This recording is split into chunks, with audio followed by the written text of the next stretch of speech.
Internacional per a l'Eliminació de la Violència contra les Dones, l'Ajuntament de Faura reafirma el seu ferm compromís amb la erradicació de totes les formes de violència masclista.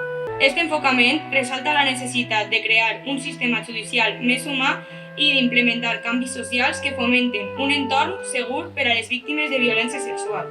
Estos discursos tergiversen dades i evidències, ignorant xifres clares com les 40 dones assassinades per violència de gènere a Espanya en 2024 i els més de 1.280 feminicidis des de 2003. A totes les víctimes no esteu soles. A tots els agressors, sense importar el vostre rang o posició, la vergonya i la por canviarà de bàndol.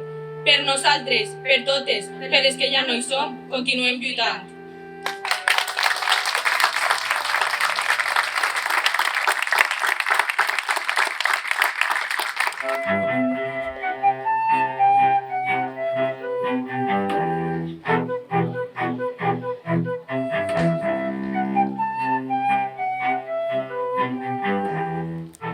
Tú no eres como las demás chicas.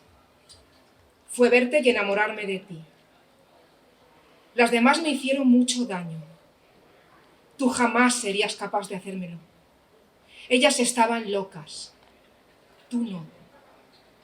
Sabremos cuidarnos. Te amo.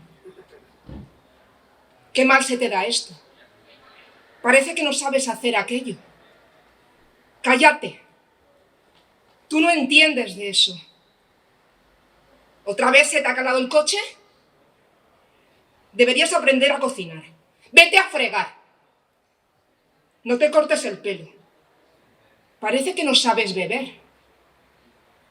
Tú no puedes entenderlo. Tu amiga está mal de la cabeza. Te dice eso porque le da rabia que tú tengas novio y ella no. Mujer tenías que ser. Para hablar revolución.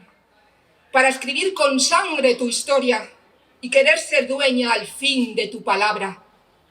Para saber qué es empezar de cero. Para caer y no rendirte. Para aguantar de pie cada disparo. Mujer tenías que ser. Para llamarte lucha y presente y futuro y memoria. Para querer ir más allá del miedo y decir valiente y asustar al lobo. Para dar sentido a la libertad.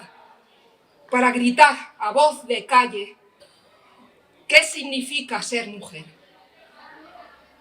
Mujer tenías que ser.